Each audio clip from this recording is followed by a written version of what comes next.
მოგესალმებით, ჩემი სტუმრები იქნებიან ორი ფრიად საპატიო ადამიანი, ბატონი ნუგზარ ჯიაბერაშვილი და ბატონი შავა გერაცი.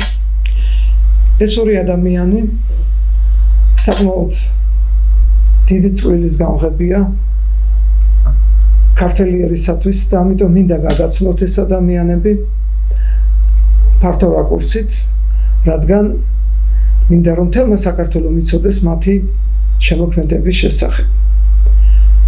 ბატონი ნუგზარ ჯიაბერაშვილი ეს არის პრემია ივერიას სულის ჩამდგმელი, მისი დამაარსებელი და ხელმძღვანელი, რომელსაც უამრავი გასვლები აქვს ევროპაში და ალბათ დაგაინტერესებთ, ეს არის ძირითადად ქართული ემიგრაციით დაინტერესებული ადამიანი, რომელმაც დიდი წვლილი ჩადო ამ საქმეში და ალბათ არც გაჩერდება. მე ასე ვიცი, რომ მას აქვს კიდევ ძალიან ბევრი კეთილი საქმე განზრახული და მთელ ევროპას კი არა, მგონი მსოფლიოსაც ჩქარა მოივლის. ქართველიერის საკეთილ დღეოდ, რა თქმა უნდა. მე ძალიან მოხარული ვიქნები, თუ მის პროექტებში ისევ მოხვდები, როგორც პოეტი და გქონდა ჩვენ ასეთი გასვლები, რასაც დროდადრო ამის შესახებ ვისაუბრებთ და გაგაცნობთ. სწორედ ეს ადამიანია ის, ვიზედაც მინდა ცოტა მეტი ინფორმაცია მოგცეთ. კერძოდ, მოგმართავთ ბატონო ნუგზარ, როგორ დაიბადა თქვენი პროექტი, რა იყო თქვენთვის ინსპირაცია ამ საქმეში და როგორ დაიწყეთ მისი განხორციელება. კეთილი. მადლობა მოწვევით ქალბატონ მარიზა. მადლობა იმისთვის, რომ გვაქვს საშუალება თქვენი ეთერის საშუალებით საქართველოს და არა მარტო საქართველოს უთხრათ ჩვენი პროექტის შესახებ, თქვენ შესახებ, ბატონი შალვას შესახებ. პროექტის დაწყება ალბათ უფრო ძალიან ისეთი შორეული წარსული არის ჩემი ჟურნალისტური ცხოვრებიდან გამომდინარე, მაგრამ უფრო ალბათ მოკლედ რომ ვთქვათ, ეს არის პერიოდი, როდესაც გაძლიერდა ჩემი სურვილი მსგავსი პროექტის გაკეთებისა. ეს იყო 2010 წელი, როდესაც ჩვენ განვიზრახეთ ჩემმა რედაქციამ, ჩემი ინიციატივით ილია ჭავჭავაძის გაზეთ ივერიის ხელმეორე გამოცემა. რა თქმა უნდა, ამ პროექტშიც იყო მისი უწმინდესობის და უნეტარესობის ჩვენი დიდი უწმინდესი პატრიარქის. კი, როცა კურთხევით დავიწყეთ პრემია გაზეთ ივერიის ხელმეორე დედნის ანალოგიის გამოცემა, ვინაიდან ეს არის ალბათ ერთ-ერთი უტყუარი საისტორიო წყარო პერიოდიკის თვალსაზრისით, ვინაიდან მას წერდა ილია ჭავჭავაძე, რომელიც მერე უკვე კანონიზირდა როგორც წმინდა ილია მართლა და შესაბამისად მისი იქ დაწერილი ყველა სიტყვის აბსოლუტური ჭეშმარიტების ტოლფასი არის. შესაბამისად, როდესაც დავიწყეთ პრემია გაზეთ ივერიის გამოცემა, ამის მერე უკვე 2 წელში მომწიფდა იდეა, რომ უნდა შექმნილიყო პრემია ივერია, სრული სახელწოდებით ეს არის წმინდა ილია მართლის ჭავჭავაძის გაზეთ ივერიის სახელობის პროზა პოეზიის საერთაშორისო პრემია ივერია. მაგრამ ვამბობთ უკვე შემოკლებით, რადგან პრემია ივერია გახდა ისეთი, ისე ვთქვათ, ბრენდი, რომელსაც ყველა უკვე ძალიან მარტივად ეს არის ორდენი უკვე ძალიან საინტერესოა. სხვათა შორის დიზაინითაც. კი, დიზაინი ეს მისი უწმინდესობასთან შევათანხმეთ, იცი. ბედნიერება ამის ქონა. კი ბატონო. დიახ, და ზუსტად აი ამ პერიოდში 2013 წლის 28 ნოემბერს გაიმართა პირველი ღონისძიება თბილისში. ეს იყო ისევ და ისევ ჭავჭავაძის სახელობის საქართველოს პარლამენტის ეროვნულ ბიბლიოთეკაში. აქედან დაიწყო უკვე ჩვენი პროექტის საერთაშორისო მსვლელობა, ჯერ იყო ძალიან პატარა ნაბიჯები, იყო მხოლოდ უცხოელების ჩამოყვანა და მერე უკვე რამოდენიმე წელიწადში დავიწყეთ. აქეთ ჩამოყვავდა, დღესაც რასაც იგივეს ვაკეთებთ, დღესაც ჩამოყვავს და ქვეყანაში ფაქტიურად ძალიან მოკლე პერიოდში პროექტმა ძალიან დიდ წარმატებას მიაღწია და მინდა ერთ ამას გავუსვა ხაზი, რომ როდესაც მეუბნებოდნენ ხოლმე რომ რას ნიშნავს პატრიარქის კურთხევით საქმის კეთება. ალბათ აი დღეს უკვე 13 წლის მერე მე-13 გალადაჯილდოებისთვის ვემზადებით, შემიძლია დღეს კიდევ ერთხელ დაუდასტურო, თუ იმის კარგი საქმის კეთება უნდა, თუ იმის საქმის წარმატებულად კეთება უნდა, თუ იმის უნდა რომ ამ საქმეს რაღაც გარკვეული მადლი და აზრი გქონდეს. აუცილებლად ჭირდება მას დიდ საქმეს პატრიარქის კურთხევა, აუცილებლად ჭირდება ეპისკოპოსის კურთხევა, ან მოძღვრის, ან ბოლო-ბოლო მშობელმა მაინც უნდა დალოცოს და აკურთხოს თავისი შვილი მშობელმა. კურთხეულები ხართ მადლად, ვიცი. ამიტომ თქვენი საქმე კურთხეული. მიღებულია. მადლობა. ზუსტად ესე დაიწყო ჩვენი პრემია ივერია, რომელმაც უკვე დაახლოებით 15 ქვეყანა მოიცვა, 15 ქვეყანიდან არის ძალიან ბევრი ისეთი ევროპული ქვეყნები, როგორც ითქვა ბატონო მარიზა, ჩვენ ოქტომბერში ვიმყოფებოდით იტალიაში, ნაპოლში, სადაც მაგაზე ცოტა მოგვიანებით ვისაუბროთ. სადაც კიდე ერთი ქვეყანა დაგვემატა ამის თქმა. უბრალოდ მითხრათ პირველი ნაბიჯები როგორ გადადგით აი ევროპაში, აი ეს მაინტერესებს. პირველი ნაბიჯები, კი ბატონო, მადლობა ამ კითხვისთვის. პირველი ნაბიჯები ჩვენი იყო, თქო უკრაინა. ევროპული ნაწილი კი ეს ასე ვთქვათ, უკრაინა იყო, მაგრამ უკრაინაში მე უკვე კოვიდის გამო და მე უკვე მძიმე ვითარების გამო ჩვენი პროექტი დროებით შეჩერდა, რა თქმა უნდა, მაგრამ მიუხედავად მათი ომისა და მიუხედავად მათი ბედობისა და ძლიერი ჟამისა, დღესაც ჩამოდიან ხოლმე უკრაინელები, ყოველ წელს არაცდენენ, ჩვენთან მოდიან როგორც პროექტის მონაწილეები, ისე მხარდამჭერები, ჩვენი პარტნიორები და 2000 მარინები ჩვენთან რომ იყვნენ, ესე იგი მანდედან მოდიან. კი. ომის დროსაც არის. ომის დროსაც არის შენებები და ეს გრძელდება ამდენი წელი არის იმოსვლა. რა თქმა უნდა, მართლა ბარაქალა ამ ადამიანების ვაჟკაცობას, რომ ომში საკუთარ ქვეყანაში ჩალარი მეჩემოდა, მოდიან საქართველოში და მე ბრუნდებიან ისე საკუთარ სამშობლოში, ესე იგი წარმოვიდგინოთ, რომ ომის გზას გადიან, ჯერ საქართველოში ჩამოსვლისას, მე უკან დაბრუნებისას. ესეც კიდევ ერთი ალბათ დიდი ძალა არის იმისთვის, რომ პრემია ივერიამ ეს ყველაფერი შეაძლებინა ამ ადამიანებს, ამიტომ მადლობა მის უმეტესობას და მადლობა ღმერთს. ესე დაიწყო პირველი ნაბიჯები საერთაშორისო ასპარეზზე და შემდეგი ასპარეზი უკვე იყო ძალიან მნიშვნელოვანი 2024 წელი იტალია ევროპის პირველი მატერა ხო ევროპაში ევროპის კულტურის დედაქალაქი ქალაქი მატერა რომელიც უნიკალური ქალაქია და ეს იყო პირველი ესეთი მეგონი ისტორიული ძეგლთა ნუსხაშია ხო კი ისტორიული ძეგლთა ნუსხაშია იუნესკოს დაქვემდებარებაში ერთ-ერთი ქალაქი არის მუზეუმის ასე ვთქვათ ქალაქი მუზეუმი რომელიც მარტივად რო აუხსნა ჩვენ ქართველ მსმენელს ეს არის თქო წარმოვიდგინოთ ვარძია ან უფლისციხე ესეთი ტიპის ქალაქი არის რა თქმა უნდა მე უკვე შუა საუკუნეები და გვიანი შუა საუკუნეების განაშენიანება გააჩნია გარშემო და მე უკვე მე-21 საუკუნის განაშენიანება უფრო განაპირა ზოლებში მაგრამ ის ძველი ეს ქალაქი არის რომის იმპერიის დროინდელი ანუ ჩვენ წელთაღრიცხვამდე არსებობდა ეს ქალაქი რომელიც ორსართულიანი ქალაქი არის წარმოვიდგინოთ ჯერ ერთი ფენა მაღლა ქვის გამოქვაბული ქალაქი და აი ამ ქვის გამოქვაბული ქალაქის ქვეშ არის გვირაბები სადაც კიდე ჩვეულებრივი ქალაქია ჩვენზე დაგეცხონდა მე-4 საუკუნიდან იწყებს სათავეში წარმოვიდგინოთ რამდენი 1000 წლეულის ქალაქი არის და ყველა საინტერესო ამ ქალაქის ნიშან-თვისებად ის არის რომ ისედაც პოპულარული ქალაქი იყო და საინტერესო მიმზიდველი ქალაქი ისტორიული და სხვანაირი მუხტის მატარებელი და ძალიან დიდი მნიშვნელობა იქონია უკვე შემდეგ ქრისტესნებანის გადაღებამ როგორც ფილმისა აი ამ ქალაქში ქრისტესნებანი ამ ქალაქში გადაღებული თავიდან ბოლომდე კი ბატონო და ეს აი ამის მერე უკვე სრულად შეიცვალა ქალაქის ყოფა ცხოვრება კიდევ ერთხელ რა თქმა უნდა და თუ შეიძლება დავწინაურდები შეკითხვაზე და თქვენს მაყურებელს ექსკლუზიურად ვეთქვი იმას რომ ზუსტად ესეთმა ქალაქმა როგორიც არის ქალაქი მატერა და მას აქვს ევროპაში კულტურის დედაქალაქის წოდება ზუსტად აი ამ ქალაქმა ჩვენი პროექტი პრემია ივერია ჩასვა საკუთარ სახელმწიფო პროგრამაში და ეს გაგრძელდება წლები და ეს პირველი პროგრამა არის წელს საშობაო ღონისძიებაზე საშობაო დღესასწაულებში ზუსტად 21 დეკემბერს როდესაც ვიქნებით ჩვენ იტალიაში ქალაქ მატერაში აი ზუსტად აი ამ საშობაო დღესასწაულების ნუსხაში ის პრემია ივერია არა ოფიციალურად ქალაქის მერიამ შეიტანა ეს ყველაფერი ნუსხაში და ეს არის ჩვენთვის ერთ-ერთი უზარმაზარი აღიარება კიდევ ერთხელ ხაზს გავუსვამ ევროპაში ევროპის მე ვიტყოდი რომ კულტურულ მექაში იტალიაში და განსაკუთრებით იმ ქალაქში რომელიც ევროპის კულტურის დედაქალაქია დღესაც აი ეს ყველაფერი ესე დაიწყო და დაახლოებით წელიწად-ნახევრის მერე უკვე ჩვენ გვაქვს ევროპაში ანუ იტალიაში ამ შემთხვევაში 4-5 კერა ეს არის კალაბრია ეს არის ნეაპოლი ეს არის ბარი ეს არის მატერა მომავალი წელს გვიქნება რომი ჩრდილოეთი მხარეს გვიქნება უკვე ეს რომი იქნება აუცილებლად რომში გაკეთება ერთი დიდი ღონისძიება კი ბატონო კი ეხლა იქნება რომში ვიქნებით დაახლოებით ერთი კვირა და ერთი კვირის განმავლობაში იქნება პრემია ივერიის ღონისძიებები მომავალ წელს აი დაასაინტერესებინება მართლაც კი ბატონო და გვემატება მომავალ წელს თურქეთი ისევ გვემატება რუმინეთი, გვემატება საფრანგეთი, პოლონეთი, დიახ, და მათ შორის ესპანეთი, ისე რომ კი ბატონო, რა თქმა უნდა, საბერძნეთი ხო გვექნება და გვექნება ეს ელინური უძველესი კულტურა. ეხლა აი სწორედ ეგ მინდა რომ გაიხსენოთ. აი საბერძნეთში ჩვენი ვიზიტი და როგორც ვიცი, ძალიან კარგად წარიმართა იქ საკვირაო სკოლების ამბავი.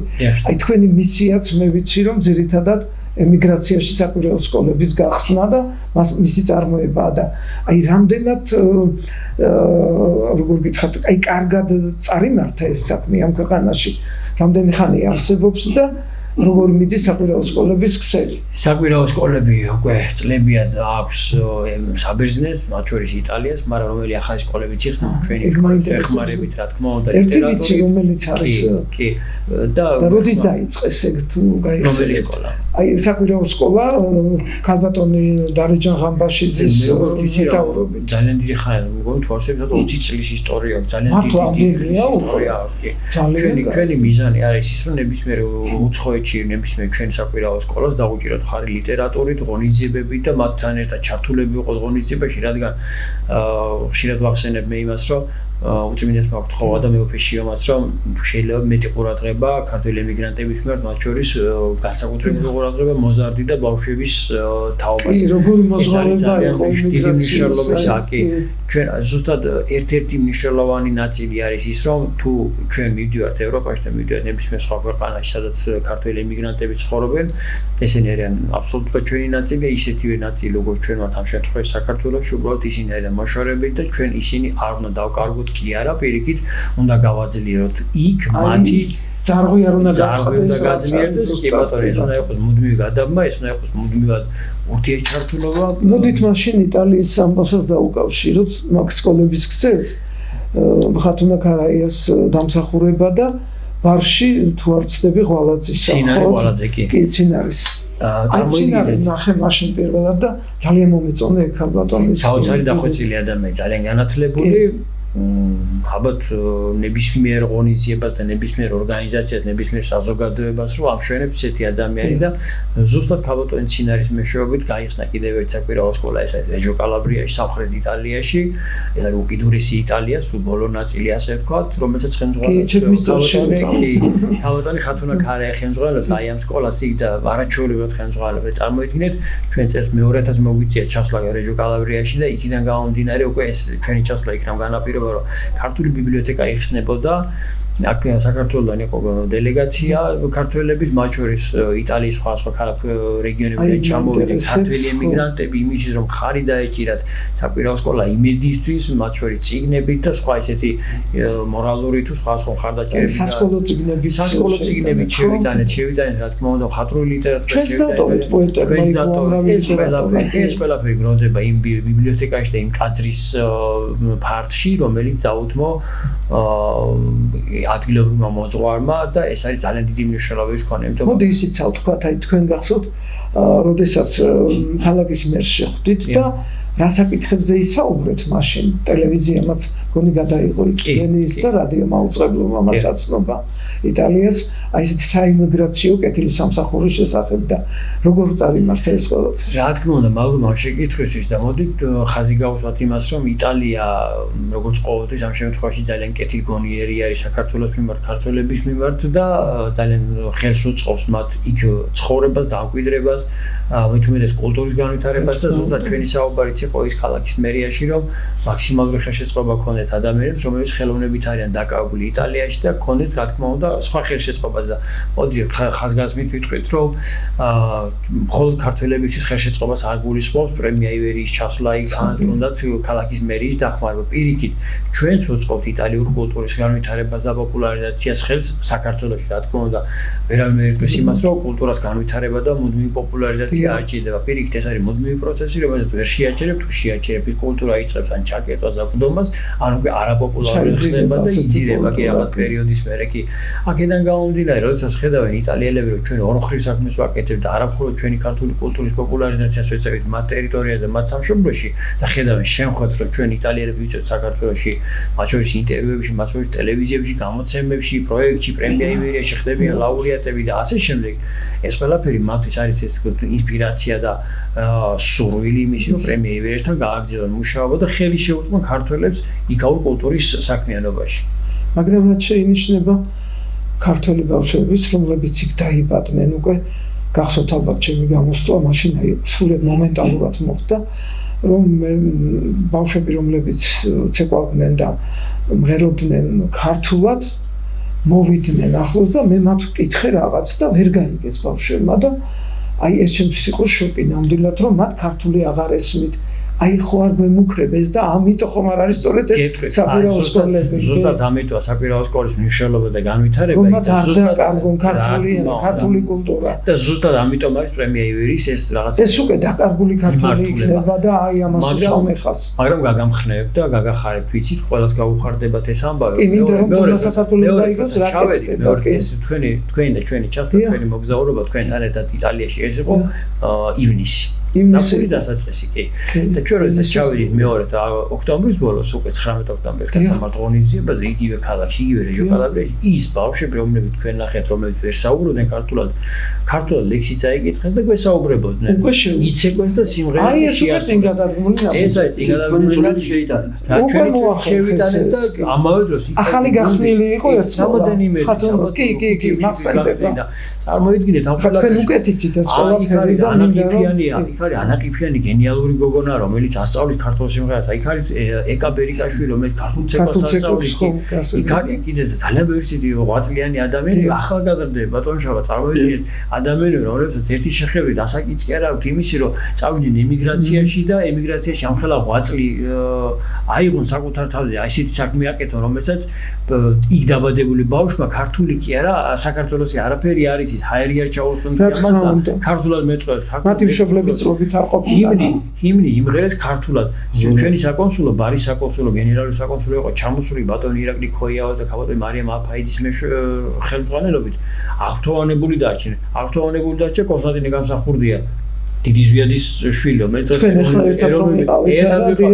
ეს იყო სულ შოკი იყო, იმიტომ რომ ჩვენი გითხრეს, რომ ეს ბავშვები არიან აქ დაბადებული უმეტესობა და მათ ლაპარაკი არ იცოდნენ რამოდენიმე თვის წინ და აღმოჩნდა, რომ ბავშვები ღერიან ქართულად ლექს კითხულობენ და ქართულად ცეკვავენ. აქედან გამომდინარე, საკვირაო სკოლის გამართლება ეს ბუნებრივია უკაცრავად, იმიტომ რომ აზროვნებას ბავშვი იმ ენაზე იწყებს, სადაც იბადება და აი ეს მერე თარგმნის უკვე დანარჩენ ენებზე და აი ამის მეშინია მე ყველაზე მეტად დაკარგულია საქართველოს მაშინ თუ ჩვენ ამდენი ქართველი ერთად დავკარგეთ. გამწარებულა იცით რა ლექსი დავწერე მაშინ. უბრალოდ ეხლა დრო არ აქვს ჩვენ იმდენი რომ აქ წავიკითხო და მახსოვს ყველაფერი. რამდენად ტკივნეული იყო და იქ ისინი სტილობდნენ და ჩვენ სტილობდით იყო მომენტები. იცით როგორ რაღაც დავინახე ბავშვებში, ჩვენ როდესაც ღონისძიება დასრულდა, სურათებს ვიღებდი და ბავშვები მოდიოდნენ და გვიყურებდნენ, ანუ მშობლებმა აუხსნეს ცხადე რომ ესენი არიან საქართველოსდან ჩამოსული, საქართველოს რა არის და რა მიზნით იყვნენ ესეც იცოდნენ. კი, მაგრამ ყველაზე საინტერესო იყო რომ ბავშვების თვალებში ხედავდი იმის შეცნობის სურვილს და იმის გაგების სურვილს რა არის საქართველო იმას უნდა ჩემში და ჩვენში დაენახა როგორც სამშობლო აი ესე დაენახა და მე რაც შემეძლო იმ რაღაცა 10-15 წუთში თუ 20 წუთში მე არ ვიცი რამდენი დრო დავყავით ღონისძიების დასრულების მერე ყველა ბავშვთან ვცდილობდი სურათი გადამიღო ყველა ბავშვს ვიხუტებდი გულში და ყველა ბავშვს ვეუბნებოდი რომ მე შენ ძალიან მიყვარხარ მე რაც შემეძლო ეს იყო მეც მე ვერაფერს ვერ ვეთქვი კი იმიტომ რომ დედამაც ხო გახსოვთ რა თქვეს რომ აი ჩვენო ისეთი დაღლილები მივდივართ ზოგჯერო რომ იმის თავიც არ აქვს რომ საჭმელი ვჭამოთ ისე გვეძინება არა თუ ბავშვს ვეღარ უვლითო კი მახსოვს და აი მაგ სიტყვებმა ძალიან დიდი გავლენა მოახდინა ჩემზე და ასეთი რამეც კი უთხარი მეთქი თუ მეთქი საკუთარ შვილებს დაივიწყებ და სხვა შვილებს მიხედავთ მეთქი ასე დაგვეკარგება მეთქი ქართველები და მახსოვს მაგრამ ეთყობა ამანაც იმო არა უხაროდათ ტაშტაკობდნენ მახსოვს მაგრამ ეხლა ისეთი ტკივილი იყო ეს რომელიც ორივეს ალბათ გულზე გვეკიდა და ეს ძალიან ისეთი მნიშვნელოვანი მომენტი იყო ძალიან კარგია ბატონო ნუგზა აი რასაც თქვენ აკეთებთ თქვენ პროექტებს მაგრამ აი ეხლა ხვალ მგონი მიბრძანდებით კიდევ ხო აი რა არის თქვენი მისია ხვალ რომ წახვალთ იქ და რას აკეთებთ ასე ვთქვათ ფუნდამენტალურად რამდენიმე წინადადებით მაინც მითხარით ამაში ხვალინდელი გამგზავრება არის იმის წინაპირობა, რომ ქალაქ ბარში დავბინავდებით პირველად, ეს ქალაქ ბარის ტერიტორიაზე პულიის რეგიონი, ხვალ ბარში მივიდივართ პულიის რეგიონში, ყავს ჩვენ არაჩვეულებრივი ქალბატონი წარმომადგენელი, ქალბატონი ფიქრია კუჭოხიძე, რომელიც ჩვენი ამ რეგიონის ხელმძღვანელი არის პრემიერის ეგიდით და გვექნება ღონისძიება, მათ შორის აი პულიის რეგიონის ადამიანების დაჯილდოება გვექნება, ახალი ლაურეატები გვეყოლება მომავალში, რა თქმა უნდა, გვეყოლებიან ახალი მონაწილეები, მრავალმხრივად ისევე როგორც ვიცით, რომ პრემიერი არ არის მხოლოდ სალიტერატურო ნაწილი, არის მხატვრობა, ხატწერა, ფოტოგრაფია და ასე შემდეგ. ერთი ღონისძიება იქნება ქალაქის ხელმძღვანელობასთან შეხვედრა, იქნება სატელევიზიო ჩანაწერები და მერე უკვე მეორე დღე იქნება 19 ვიცით ეს არის საოცარი დღე, ყველა ქრისტიანისთვის წმინდა ნიკოლოზობა, ნიკოლოზის ტაძარს მოვილოცავთ და მერე უკვე მივემგზავრებით აქედან ჯადოსნური ქალაქის სანახავად, ეს არის ალბერო ბელო, ალბათ ყველა უნდა ნახოს. კი, ალბერო ბელოდან ნახოს ყველა. ალბერო ბელოდან ბრუნდებით უკვე მე პირდაპირ მივიდივართ ქალაქ მატერაში, რომელზეც წევით უკვე ვისაუბრეთ. და მატერაში იქნება შემდეგი ღონისძიება 21 დეკემბერს გაიმართება დიდი დაჯილდოება, ეს არის მატერის დიდ საჯარო ბიბლიოთეკაში, ეს არის ცენტრალური ბიბლიოთეკა, ხუზარმაზარის შენობა, ხუზარმაზარი ბიბლიოთეკა, სადაც გაიმართება ღონისძიება, გამოფენა ბატონი შალვას ნამუშევრების და ქართველი პოეტების წარდგენა, ქართველი ემიგრანტების, რომლებიც იქ გვხვდებიან და რომლებიც სხვა რეგიონებიდან ჩამოდიან, 4 რეგიონი ჩამოდის, რომელიც მოგეხსენეთ, რომ რაც გვაქვს ჩვენ ამ შემთხვევაში იტალიაში, ასევე ჩამოვდის საფრანგეთის წარმომადგენლობა, ჩამოვდის თურქეთის წარმომადგენლობა, საბერძნეთის წარმომადგენლობა ჩამოვდის, ისე რომ მთელი ჩვენ თუ კი რამე წარმომადგენლობები გაგვაჩნია, ძირითადად თითქმის ყველა ჩამოდის მატერაში და ბარში, ბარი არის, როგორ გითხრათ, გენერალური დაჯილდოება არის წლევანდელი წლის და დასკვნითი ღონისძიება გაიმართება მატერაში, რატომ? იმიტომ რომ მატერაში აიდგა პრემია ივერიან ფეხი ევროპულ სივრცეში რეალურად. აი ესე ვთქვით, რომ პირველი ნაბიჯები იგავაკეთე და მე ქალაქ მატერას და იქ მცხოვრებებს, ჩემ საუკეთესო მეგობრები, რომლებიც ჩვენი იტალიაში ჩვენი წარმომადგენელი ვიწყოს ქალბატონი დამარ კაკაურიძე, მე ამ სიკეთეს ვერასოდეს ვერ დაუვიწყებ და ვერ დაუკარგავ. ერთ იმ იტალიელ მეგობრებს, რომლებიც პრემია ივერიაში შემოვიდნენ სრული ენთუზიაზმით და სრულ ესეთი როგორ როგორც ქართველს თუ იტალიელს ისე დაგვიდნენ გვერდით და გაგვაკეთებინეს შარშანელი ღონისძიება და წელს უკვე ამდენი ღონისძიება და ესენი არიან ქალაქის მერიტმიჩეველი ჩვენი ტალენტით კარგი მეგობარი პაოლო გრიეკო და რენატო ფესტა ადამიანი რომელიც მართლა ზეიმი ადამიანია და აი ამ ადამიანთან ერთად დასკვნითი ღონისძიებას ვაკეთებთ ესე და ბოლოსთვის გეტყვით რომ ყოველი ევროპული წელი დაიწყება მატერათი და ყოველი ევროპული წელი დასრულდება მატერაში. პირველი და ბოლო გასვლითი ღონისძიება გვექნება ევროპაში მატერაში. და აი ძალიან მაინტერესებს კიდევ რას აპირებთ სამომავლოდ. მე რამდენადაც ვიცი, რაღაც მე მგონი წიგნის გამოცემასაც აპირებთ და თარგმანებზე მუშაობაც. აი ვინ იყო იქ თქვენი ასე ვთქვათ ხელისშემწყობი ამ საქმეში და ორი სიტყვით მითხარით ესეც კი ვიციან ამხილად. აუცილებლად ეს არის დომენიკო პოლიტო, არაჩვეულებრივი გამომცემელი იტალიელი, კი ჩვენი მეგობარი გახდა და აპირებს დომენიკოს აპირებს ჩამოსვლას. სხვა შორის თქვენი შემოქმედებაც მოხდება აი ამ იტალიურ თარგმანებში ქალბატონ მარიზა და ბევრი ქართველი ავტორის თარგმანი მოხდება. ძალიან მაინტერესებს როდის იქნება ეს, იმიტომ რომ მომავალი წლისთვის უკვე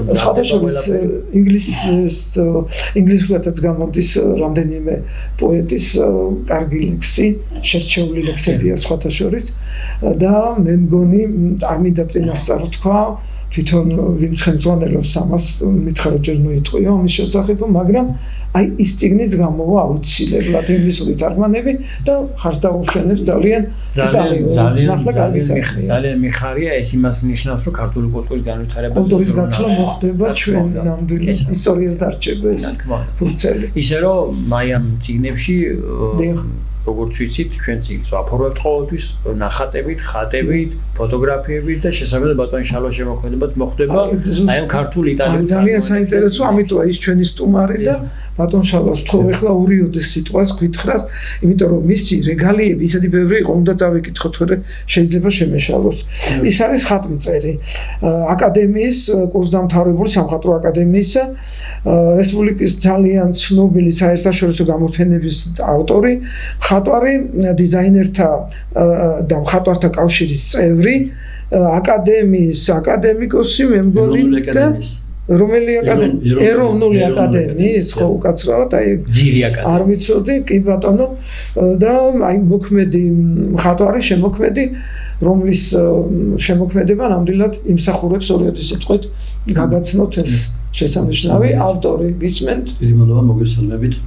საერთოდ მხატვრობაში და თქვენი აი რაც გააკეთეთ, რასაც აპირებთ, აი ყველაფერზე გვიერთეთ ორი მხატვრობაში შეიძლება ასე რომ ვთქვათ.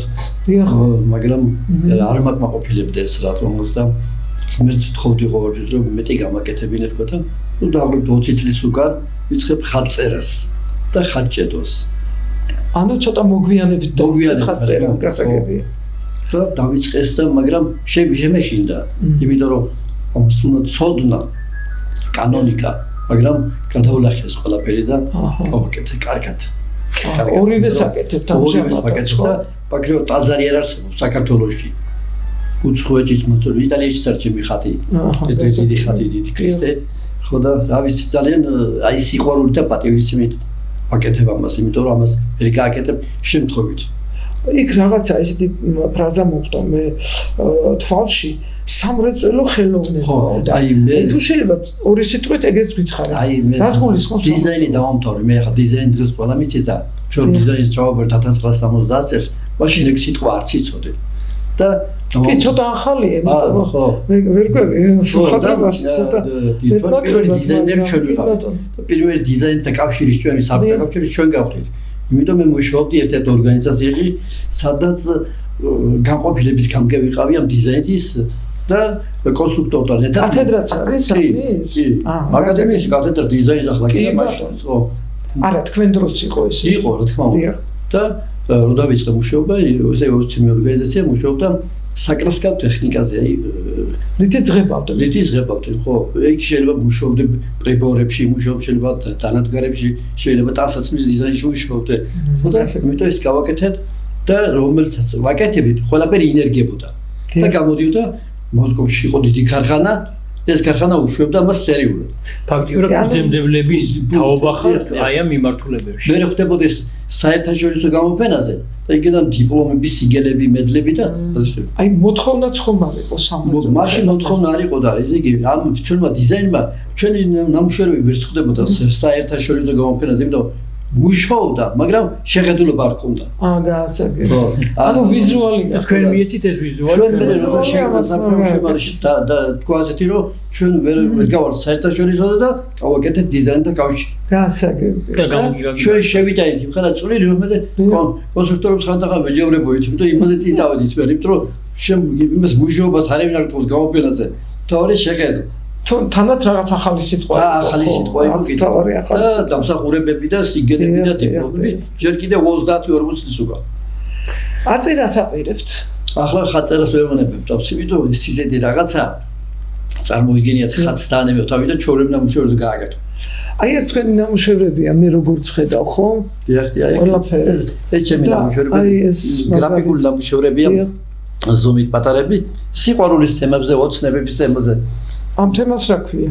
ეს არის გოგონების სიყვარული, ოცნება. ქალის ოცნება. ქალების გოგონების. აბერი მეორე ნახოთ. ეს არის ბერი, აი ბერი, მოხუცი ბერი, აი სანთლებდა. ბერია. ხო, აქეთ შევამჩნია ჯვარი და ბერი, კი. კი, აი კარგად ჩა. ეს იგი სიყვარული, ეს სიყვარული. და ეს სიყვარულის ოცნებების, უფრო სიყვარულის თემა. და აი ეს არის მშვიდობის მტრედები. აი ეს. აი მშვიდობის მტრედები. ეს არის მშვიდობის მტრედები. მშვიდობის მტრედები გოგონა მტრედებით რა. აი თქვენი ხატვის ტექნიკა გითხარით. ჩემი ძირითადად არის ტემპერა, აკვარელი გუაში, ეს ამ შემთხვევაში გრაფიკაში, მაგრამ ისე ზეთში ტილოზე. კი, იმიტომ რომ აქ ერთი ხელწერაა და იმიტომ გუაში და ტემპერა და მოჭრეთ კალამი კიდე, მაგრამ ეს არის პატარა ნამუშევარი და მუშაობ ტილოზე, კიდე 2-3 მეტრიან ტილოებზე, მუშაობ ხელზე, ლითონზე. დავიცი მრავალმხრივი შემოქმედი ვარ რა ბატონო ინშალლა თუ შეიძლება ჩავერთვებით და თვითონ შეიძლება აბრძანოს ამიტომ ვიტყვი რომ არის ხატმჭედიც მჭედურ ხატებსაც ამზადებს ეს არის უნიკალური შემთხვევა როდესაც ხატმწერი და ხატმჭედი ერთად იყო ბატონო ვერანგის ნოის შემოსვით მაგრამ არა შემიძლია გითხრათ წამოვიდა მე იქ თვალთაჟორის პატარა ნამუშევრებს რომელიც წარმოდგენა შეგვეგვინოს იმიტომ ჩემი ნამუშევრები მასშტაბურია 2 მეტრი ეგრე დიდებს გაგიჭირდა არა ეხლა პატარებს დააბრუნეთ ეს დიახ პატარა ჩვენ საერთოდ მიემგზავრება ბატონო ინშალლა ხვალ იტალიაში ისე რომ მისი გამოფენა შედგება იტალიაში და მიმაქ რამოდენიმე 15 ნამუშევარი მისი გამოფენა როგორმე ესე იგი საერთო საშუალებით ნახოთ შალვაგერაძე ვინ არის გავაკვიროთ იტალიელებს ძალიან კარგი მოკლედ დიდი მადლობა ორივეს სხვა შორის ბატონო შალვას მადლობა იმ ინფორმაციისთვის რაც ალბათ აწი უკვე ქართული ხალხის საკუთრებაც გახდება მაინც ჩვენი კოლეგა ვარ ჟურნალისტი და ბატონო შალვას ხატწერის ისტორია ცოტა საინტერესო ჭრედა თუ გაქვთ 2 წუთი თუ გაქვთ რომ უთხრათ ბატონო შალვა როგორ დაიწყეთ თქვენი ხატწერა რეალურად როგორ დაიწყო საერთოდ შვილმა ბერობა მოიდომა ჩემ 25 წლის უკან თავში 16 წელს აღიკვეცა 25 წლის უკან დელაბოსკევონებით ბერობა მოიდომა და უნდა გქოცო ბერათო და ჩემთვის წარმოუდგენელი იყო გაჭირების დრო და შვილი გეუბნება რომ წავიდეო მე უთხარი ერთი უთხარი ეს 5 წელზე რა ხდება დარდით უთხარი ერთი ბიჭი 16 წლის მეორე 18 წლის შვილი დამიტოვე და წარით აღიკვეცა თქო ხო და ამან არ დამიჯერა წავიდა და იქ ულუმბო აი მე-6 საკვის ტაძარი ულუმბოს ტაძარში იყო 3 თვე და 3 თვის მერე ფუნდება უკან და მეუნება გადავიფიქრეო და მე რომ გავიცანი იქ ორი ბერი მე ამ ხაწერამ გამოცნო მითხრა რომ მე გამოვუშვი შენი ბიჭი რატო თქო და მაგათ გამოსცეს უტარებენ ცოლი არ ყავდა დედამ გავუშვა მამა მითხრა შვილი დამიტოვეო და თურმე ამ სიტყვას დიდი მიშავა მაგ სიტყვას შობლის დიდი მიშავა ჩამოვიდა მაგრამ მე და პირველი ის მითხრა რომ მე შენო ხაწერად ისე ჭედოდი ციციო ფეწერად ციციო მოდი ხაწერად სინჯო ну то როგორ შეიძლება მაგაზე ფიქრიც არ შეიძლება თქო ამას ცოდნა უნდა კანონიკა უნდა იცოდე მთელი ამბები მომზადებული უნდა იყო არა აი დამიჯინა რა და მომთხოვა მე ისე კი არა და მომთხოვა რომ თუ ხარო შენ ამის აი უთხარი გადავყარე ფუნჯები საერო მხატვრობაში მუშაობ ამ დროს გადავყარე და დავიწყე დღესაც ვეღარ მოვდგა 500-ზე მეტი ხატი მაქვს შექმნილი ესე იგი შვილის მონასტერში სამთვიარმა წასვლა მაგრამ მაშინ უკვე პატრიარქის უფლისნება იყო თორემ არ და მაგრამ პატრიარქს გულთხავ მე 75-ში დავამთავრე სამხატვრო აკადემია და 77-ში მობრძანა უწმიდესი და სიონის ტაძარში პატრიარქი წირავდა თვითონ ჩვენ სამი მხატვარი ფოიეში ვდგავართ თვითონ იმაში 3-4 კაცია ტელდაძარში მეტი არა და ჩვენ გზერთმებიან ცოტა მე ახალგაზრდობაში გზერთმებით ულვაშები ესე ცოტა აწეული რაღაცა სხვანაირ ხატებს 60 მოდა ესეთი და ეს დახეული შარლები ჯინსები რაღაცა ხო და სხვანაირად გამოვიყურებთ დღეს 75 წლის პატარა გერა ვარ ხო და სამი მხატვარი და პატრიარქი ჩამოდის ამ ფიდან მოდის ჩვენთან და ეხლა პატრიარქი ხო უდიდესი დონი არის ჩვენთვის ერისთვის მსოფლიოსთვის და მაშინ ახალგაზრდა იყო ჩვენ ვერ ვგზავნით ამას ვერაფერს და არ ჩავთვალე და ეს რაღაცა იმათ რა თურმე რამხელა რაღაცა მოხდა რა მაშინ მოდის პატრიარქი და ჩვენ გეკითხა ვინ ახართ ჩვენ გავიჭიმეთ და მხატვრები ვართ და პატრიარქი გაგვიღიმა იქ კეთილი ღიმილით როგორც თვითონაც იცი ხო და რას ხატავთო და ჩვენ ვთქვით ყველაფერს ხატავთ ხატებს ხატავთო ხატების ხატო არ ვიცით გაბა ყველაფერს ხატავთო და იმაში მითხრა მე გაძლევთ კურთხევას თქვენ მოინდომეთ აი ესე გითხრა სიტყვა მახსოვს მოინდომებთ და ყველაფერს გააკეთებთ ხო და გავიდა და 40 წელი გავიდა და მე ამას დავიწყებდი ესე იგი მაშინ ალბათ ეს წარმოუდგენლად ჩატარდა წარმოუდგენელი რა და მე პატრიარქს მე ბერჯოში შევხვდი სხვა ხატს სამებაში ჩემი 3 ხატია მათ შორის მაგას გავუკეთე 80 წელს ზოგადად თავისი ხატი ელია წინასწარმეტყველი სამებაშია და დამატების ელია თითი 2 მეტრიანი ხატია მოჭედილი ხატი თახლები ხატებით კიდე და საჩუქრად გადაიჭრა 80 წელს და ეხლა სამებაში ეს ხატი ასე რომ პირველი კუთხე თუნ პატრიარქს მოუწია თორემ მოუწია და ეგა ძალიან კარგი, მოკლედ საინტერესო ისტორია იყო. ყველაფერი საინტერესოა, უბრალოდ რო იწურება თორემ ნამდვილად კარგია თქვენი მოსმენა, კიდევ დიდხანს.